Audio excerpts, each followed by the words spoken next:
Sir, ಈಗ ಚಂದ್ರಶೇಖರ್ ಸ್ವಾಮೀಜಿ ಅವರು ಹೇಳಿದ್ದಾರೆ, ಸಿದ್ದರಾಮಯ್ಯ ಅವರು ಅವರಾಗಿ ಡಿ.ಕೆ. ಶಿವಕುಮಾರ್ ಅವರಿಗೆ ಸಿಎಂ ಸ್ಥಾನ ಬಿಟ್ಕೊಡ್ಬೇಕು, ಅಧಿಕಾರಕ್ಕೆ ಬರೋದ್ರಲ್ಲಿ ಡಿ.ಕೆ. ಶಿವಕುಮಾರ್ ಪಾತ್ರ ಮಾಡ್ಬೋದು. ಅದು ಅವ್ರ ಸಮ್ಮುಖದಲ್ಲಿ ಏನು ನೋಡಿ, ಮುಖ್ಯಮಂತ್ರಿಗಳು ಉಪಮುಖ್ಯಮಂತ್ರಿಗಳು ಇವರೆಲ್ಲರೂ ಅನುಭವಿಗಳು. ರಾಜ್ಯದ ಜನ ಬೆಲೆ ಏರಿಕೆಯಿಂದ ತತ್ತರಿಸಿದ್ದಾರೆ. ರಾಜ್ಯದ ಜನರಿಗೆ ಯಾರು ಕುರ್ಚಿ ಮೇಲೆ ಕೂರ್ತಾರೆ ಅನ್ನೋದು ಬಹಳ ಮುಖ್ಯವಾದ ಸಂಗತಿ ಅಲ್ಲ, ಕೂತವ್ರು ಜನರಿಗೆ ಏನು ಮಾಡ್ತಾರೆ ಅನ್ನೋದು ಮುಖ್ಯವಾದ ಸಂಗತಿ. ಈ ಕಾಂಗ್ರೆಸ್ ಸರ್ಕಾರ ಬಂದ ಮೇಲೆ ಬೆಲೆ ಏರಿಸಿರೋದನ್ನ ಬಿಟ್ಟರೆ ಬೇರೆ ಏನು ಮಾಡಿದ್ದಾರೆ? ಯಾವುದಾದ್ರು ಅಭಿವೃದ್ಧಿ ಕೆಲಸ ಒಂದು ವರ್ಷದಲ್ಲಿ ಮಾಡಿದ್ದೀವಿ ಅಂತ ಅವರಿಬ್ಬರು ಎದೆ ಮುಟ್ಕೊಂಡು ಹೇಳ್ತಾರಾ? ಅಥವಾ ಕಾಂಗ್ರೆಸ್ ಪಾರ್ಟಿ ಯಾವುದಾದ್ರು ಮಂತ್ರಿ ನಾವು ಈ ಒಂದು ವರ್ಷದಲ್ಲಿ ನಮ್ಮ ಜಿಲ್ಲೆಗೆ, ನಮ್ಮ ರಾಜ್ಯಕ್ಕೆ ಇಂಥ ಪ್ರಾಜೆಕ್ಟ್ ತಂದಿದ್ದೇವೆ, ಇಂಥ ನೀರಾವರಿ ಯೋಜನೆ ಚಾಲನೆ ಕೊಟ್ಟಿದ್ದೀವಿ, ಈ ರೀತಿ ಜನರಿಗೆ ಉದ್ಯೋಗ ಕೊಡುವಂಥ ಕೈಗಾರಿಕೆ ತಂದಿದ್ದೇವೆ, ಯಾವುದಾದ್ರು ಒಂದು ಹೇಳಕ್ಕೆ ಇವ್ರಿಗೆ ಸಿಗುತ್ತಾ? ಇವ್ರು ಹೇಳೋದು ಇಷ್ಟೇ, ಗ್ಯಾರಂಟಿ ಅನುಷ್ಠಾನ ಮಾಡಿದ್ದೀವಿ, ಬೆಲೆ ಏರಿಕೆ ಮಾಡಿದ್ದೀವಿ. ಒಂದು ರೀತಿ ಪಿಕ್ ಪ್ಯಾಕೆಟ್ ಮಾಡಿ ನಮ್ಮದೇ ಜೋಬಿಗೆ ಕೈ ಹಾಕಿ, ನಮ್ಮ ಜೋಬಲ್ಲಿದ್ದನ್ನೇ ದುಡ್ಡು ಕಿತ್ತು ನಮ್ಮ ಹೆಂಡ್ರ ಕೈ ಕೊಟ್ಟು ನಾನು ಕೊಟ್ಟೆ ಅನ್ನೋದು ಬಿಟ್ಟರೆ ಬೇರೆ ಏನು ಮಾಡಿದ್ದಾರೆ ಇವರು? ಇದರಿಂದ ಜನರಿಗೆ ಯಾರು ಕುರ್ಚಿ ಮೇಲೆ ಕೂತಾರೆ ಅನ್ನೋದ್ರಿಂದ ಜನರಿಗೆ ಏನು ಬರುತ್ತೆ ಹೇಳಿ? ಯಾರಿಗೇನು ಸಿಗುತ್ತೆ ಜನರಿಗೆ? ಜನರಿಗೆ ಸಿದ್ದರಾಮಯ್ಯನವ್ರು ಕುಂತರೂ ಅಷ್ಟೇ, ಡಿ.ಕೆ. ಶಿವಕುಮಾರ್ ಕುಂತರೂ ಅಷ್ಟೇ, ಕುಂತವ್ರು ಏನು ಮಾಡ್ತಾರೆ ಅನ್ನೋದು ಬಹಳ ಮುಖ್ಯ. ನೀವೇನು ಮಾಡ್ತಾ ಇದ್ದೀರಿ ಕುಂತವರು? ಇದನ್ನ ನೋಡಿದಾಗ ಕವಿರತ್ನ ಕಾಳಿದಾಸನ್ ಒಂದು ಕತೆ ನೆನಪಿಗೆ ಬರುತ್ತೆ. ಇದು ಸಂದರ್ಭ ಅಲ್ಲ, ವಿಧಾನಸೌಧದಲ್ಲಿ ಹೇಳ್ತೀನಿ ಆ ಕತೆನ. ಅಲ್ಲ, ಈ ತನಕ ಡಿಸಿಎಂ ಚರ್ಚೆ ಆಯ್ತು, ಈ ಸಿಎಂ ಚರ್ಚೆ, ಅದು ಸಿಎಂ ಸಮ್ಮುಖದಲ್ಲೇ ಬದಲಾವಣೆ ಮಾಡಿ ಅನ್ನುವಂಥದ್ದು ಬಹಿರಂಗವಾಗಿ ಹೇಳಿಕೆಯನ್ನು ಕೊಟ್ಟಿದ್ದಾರೆ. ಅವ್ರದ್ದೇ ಸಮುದಾಯಕ್ಕೆ ಮನ್ನಣೆನ ಕೊಡಬೇಕು. ಇದು ಒಟ್ಟು ಏನ್ ತೋರಿಸುತ್ತೆ ಹೇಳಿ? ಇದು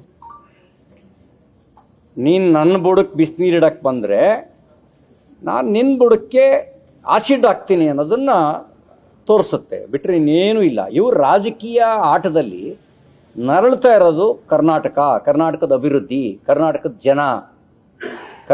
ಜನ ನರಳ್ತಾ ಇರೋದು. ಇವರ ರಾಜಕೀಯ ತೆವಲಿಗೆ ಬಲಿಯಾಗ್ತಿರೋದು ಕರ್ನಾಟಕದ ಅಭಿವೃದ್ಧಿ ಬಲಿಯಾಗ್ತಾ ಇರೋದು. ಕರ್ನಾಟಕಕ್ಕೆ ಬರುವಂಥ ಯೋಜನೆಗಳು, ತರುವ ಯೋಜನೆಗಳು ಇವರಿಗೇನು ಅಂದರೆ ನನ್ನ ಕುರ್ಚಿ ಉಳಿಸ್ಕೊಳ್ಳೋದಂಗೆ ಆ ಕುರ್ಚಿ ಉಳಿಸ್ಕೊಳ್ಳೋ ಜಗಳದಲ್ಲಿ ಬಲಿಯಾಗ್ತಿರೋದು ಕರ್ನಾಟಕದ ಅಭಿವೃದ್ಧಿ. ನನ್ನ ಚಿಂತೆ ಜನರ ಬಗ್ಗೆ. ಈಗ ಸಿದ್ದರಾಮಯ್ಯನವ್ರು ಎಷ್ಟು ಕಾಲ ಕೂರ್ತಾರೋ, ಡಿ.ಕೆ. ಶಿವಕುಮಾರ್ ಯಾವಾಗ ಸಿಎಂ ಆಗ್ತಾರೋ, ಅದು ನಮ್ಮ ಚಿಂತೆ ಅಲ್ಲ. ನಮ್ಮ ಚಿಂತೆ ರಾಜ್ಯದ ಹಿತಕ್ಕೆ ಮಾರಕವಾಗಿರ್ತಕ್ಕಂಥ ಬೆಲೆ ಏರಿಕೆಯನ್ನು ನಿಯಂತ್ರಿಸೋದು ಹೆಂಗೆ? ಈ ಕಾಂಗ್ರೆಸ್ ಇರೋವರೆಗೂ ಬೆಲೆ ಇಳಿಸಕ್ಕಾಗಲ್ವಾ? ಹಾಗಾದ್ರೆ ಕಾಂಗ್ರೆಸ್ನೇ ಇಳಿಸಿದ್ರೆ ಬೆಲೆ ಇಳಿಸ್ಬೋದಾ ಅನ್ನೋದು ನನ್ನ ಚಿಂತೆ. ನೀವು ಬಿಸಿನೀರು ಆಸಿಡ್ ಬಗ್ಗೆ ಹೇಳಿದ್ರಿ. ಈಗ ಸಿಎಂ ಡಿಸಿಎಂ ಅಸ್ತ್ರ ಪ್ರಯೋಗ ಮಾಡಿದಕ್ಕೆ ಇವರು ಸ್ವಾಮೀಜಿ ಮೂಲಕ ಸಿಎಂ ಮೇಲೆ ಕಲಿತಿದ್ದಾರೆ ಅಂತ ಹೇಳ್ತಿದ್ದೀರಾ? ಅಥವಾ ಸ್ವಾಮೀಜಿ ಕಡೆಯಿಂದ ಯಾರಾದ್ರೂ ಹೇಳ್ತಿದ್ದೀರಾ? ನೋಡಿ, ನನಗೆ ಇವ್ರ ಒಪ್ಪಂದ ಏನ್ ಮಾಡ್ಕೊಂಡಿದ್ರು ನಂಗೆ ಗೊತ್ತಿಲ್ಲ. ಹಿಂದೆ ಯಾರೋ ಒಬ್ರು ಹೇಳಿಕೆ ಕೊಟ್ಟಾಗ ಡಿ.ಕೆ. ಸುರೇಶ್ ಅವರು ಕೊಟ್ಟ ಹೇಳಿಕೆಯನ್ನು ನಾನು ಗಮನಿಸಿದ್ದೆ. ಮಾಜಿ ಸಂಸದರಾಗಿರ್ತಕ್ಕಂಥ ಡಿ.ಕೆ. ಸುರೇಶ್ ಅವರು ಕೊಟ್ಟ ಹೇಳಿಕೆಯನ್ನು ಗಮನಿಸಿದ್ದೆ. ಅವ್ರ ಒಳಗಡೆ ಏನು ಒಪ್ಪಂದ ಆಗಿದೆಯೋ ನಮಗೆ ಗೊತ್ತಿಲ್ಲ. ಆದರೆ ನಮ್ಮ ಕನ್ಸರ್ನ್ ಇರೋದು, ನಾವು ರಾಜ್ಯದ ಅಭಿವೃದ್ಧಿ, ರಾಜ್ಯದ ಜನರ ಬಗ್ಗೆ ಮಾತ್ರ ನಮ್ಮ ಕನ್ಸರ್ನು. ಇವ್ರು ಯಾರು ಮುಖ್ಯಮಂತ್ರಿ ಆಗ್ತಾರೆ ಅನ್ನೋದ್ರೊಳಗೆ ರಾಜ್ಯ ಬಲಿ ಆಗಬಾರ್ದಲ್ಲ, ಅದು ನಮ್ಮ ಚಿಂತೆ. ನೋ ಡೌಟ್, ಸ್ವಾಭಾವಿಕವಾಗಿ ಆಡಳಿತದ ಮೇಲೆ ಪರಿಣಾಮ ಬೀರೇ ಆಡಳಿತದ ಮೇಲೆ ಪರಿಣಾಮ ಬೀರಲ್ಲ ಅಂತ ಹೆಂಗೆ ಹೇಳ್ತೀರಿ? ಪರಿಣಾಮ ಬೀರೇ.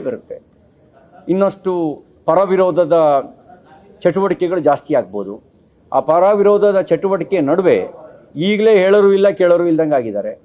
ಈ ಹುಚ್ಚರು ಮದುವೆಯಲ್ಲಿ ಉಂಡನೇ ಜಾಣ ಅಂತ ಆಗಿದೆಯಲ್ಲ, ಆ ಪರಿಸ್ಥಿತಿ ಈಗಲೇ ಇದೆ ರಾಜ್ಯದಲ್ಲಿ. ಮುಂದೆ ಇನ್ನಷ್ಟು ಅಂದರೆ ಯಾವಾಗ ಅಭದ್ರತೆ ಕಾಡಕ್ಕೆ ಶುರುವಾಗತ್ತೆ, ಅಭದ್ರತೆ ಕಾಡಕ್ಕೆ ಶುರುವಾದಾಗ ಅರಾಜಕತೆ ಸ್ವಾಭಾವಿಕವಾಗಿ ನಿರ್ಮಾಣ ಆಗುತ್ತೆ.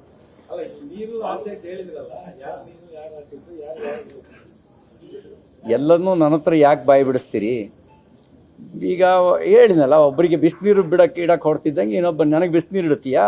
ಬುಡಕ್ಕೆ ಮಾಡ್ತೀನಿ, ನಿನಗೆ ಆಸಿಡ್ಡೇ ಹಾಕ್ತೀನಿ ಅಂತ ಶುರು ಮಾಡ್ಕೊಂಡವ್ರು ಅಷ್ಟೇ. ಬೇರೆ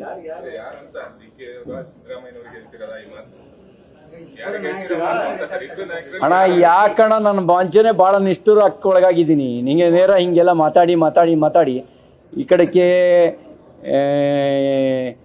ಎಲ್ರಿಗೂ ನನ್ನ ಕಂಡ್ರೆ ಆಗದೆ ಇರೋ ಸ್ಥಿತಿ ಬಂದಿದೆ. ನನ್ನ ಕೈಲಿ ಯಾಕೆ ಬಾಯಿ ಬಿಡಿಸ್ತೀರಿ? ಈಗ ನೇರವಾಗಿ ಸ್ವಾಮೀಜಿಯವರು ಹೇಳಿರುವಂತದ್ದು ಒಕ್ಕಲಿಗರಿಗೆ ಉನ್ನತ ಮಟ್ಟದ ಸ್ಥಾನಮಾನ ಕೊಡಬೇಕು ಅಂತ ಬಹಿರಂಗವಾಗಿ ಹೇಳಿರುವಂತದ್ದು. ತಾವು ಕೂಡ ಒಕ್ಕಲಿಗರ ಸಮುದಾಯದ ನಾಯಕರು. ನಾನು ಆ ವಿಷಯಗಳನ್ನು ಸಾರ್ವಜನಿಕವಾಗಿ ಚರ್ಚೆ ಮಾಡಕ್ಕೆ ನಾನು ಬಯಸೋದಿಲ್ಲ. ಇಲ್ಲಿ ಕೇವಲ ಕಾಂಗ್ರೆಸ್ ಪಾರ್ಟಿ ಅಥವಾ ಇಬ್ಬರ ನಡುವಿನ ವಿಚಾರ ಅಲ್ಲ, ರಾಜ್ಯದ ಹಿತದ ಪ್ರಶ್ನೆ ಇದೆ.